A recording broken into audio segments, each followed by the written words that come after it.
So you want to pursue singing, but you're on the fence. You're thinking, can someone with zero experience, someone who can't actually sing, is it possible to actually learn how to sing? Now, I've answered this question many times before, but today I want to explore this question from a slightly different angle. One, is it possible for you to learn how to sing? And number two, based off coaching hundreds of clients all around the world, what are some of the barriers, the challenges that you'll most likely face when you start to get into singing so that you don't go into it blind?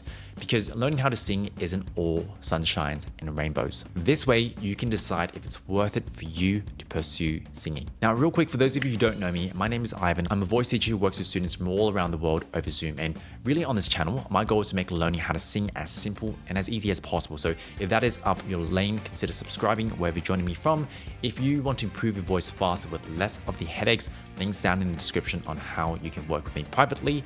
And then also, if you want to inspire our next episode, let me know down in the comments below what you want me to talk about next. Now, part one, is it possible? Now, let's start here. Have you ever considered what singing actually is? Some of us might describe it as a talent. Some people might describe it as this innate gift that when they open their mouth, they just sound amazing. But really, if you look at singing at its most basic form, it's really just hitting notes and making them sound good. And furthermore, behind the scenes, what we don't realize is singing is really just a lot of muscles, a lot of habits, mind-muscle connection at play. And just to prove my point, when you have some time, I want you to jump onto Google and search how the CT muscle changes pitch. What you'll see is that there are muscles that stretch the vocal folds, that change pitch, muscles that bring the vocal folds together, that changes volume, muscles that control your airflow, muscles that control the way your throat is shaped. There are really all these kind of finer muscles at play. And so if you approach it from this lens, can I just learn to coordinate the muscles better?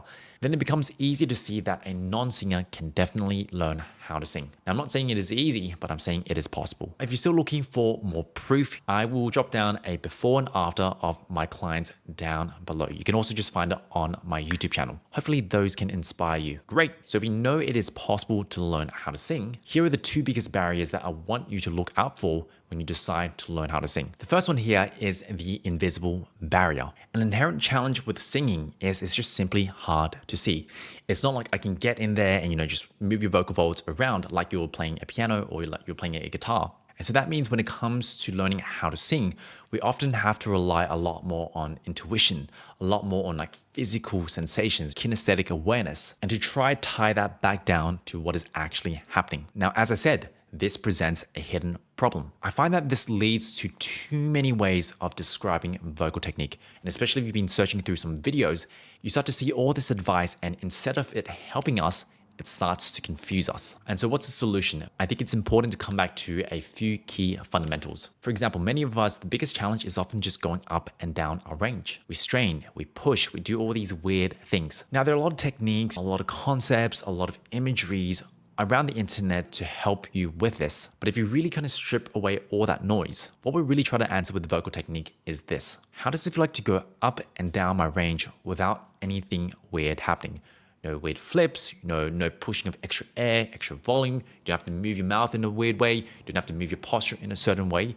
You just go up and down your range. And when you pursue singing or better vocal technique through this lens, it just makes it a lot simpler. And all those techniques, all those concepts that you learn are simply a way to help make this happen. Now, the second barrier, the second challenge is yourself. What I found when it comes to learning how to sing, the actual technique of learning how to sing is frankly quite simple. But what often holds us back is quite literally ourselves. Ourselves in a physical sense, the old habits, those years of, bad singing that we have to unlearn. Maybe when we're singing higher, we have to push a lot of volume to make that happen. Or maybe you've been told that you need to support and just flex your abs as you go up higher. Part of learning to sing is unlearning these habits. And as you can guess, it can be incredibly frustrating.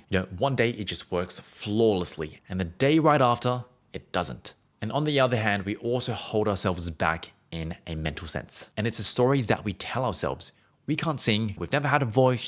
My mom told me that I can't sing and no one in my family sings. We don't realize how often these stories are just running in the background. And often this can make the journey of learning how to sing way harder than it needs to be. And so what's the solution? There are definitely ways of making it easier or making sure that you don't get worse, finding the right teacher to really develop the good habits and unlearn some of the bad. But ultimately, I think it's about being, number one, patient, And number 2, being courageous. Patience in a sense, because you know that even if you put in the right work, you're doing consistently, it will still take time.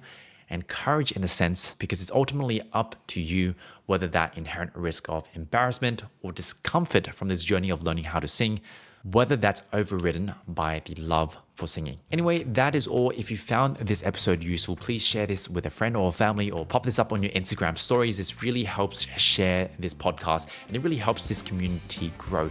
If you're listening from podcast, leaving a 5-star review really means the world to me as well. If you're interested in improving your voice faster with less of the headaches, once again, check out links down in the description on how you can get in contact with me. Apart from that, my name is Ivan. I'm your voice teacher, and I'll see you next week. Take care.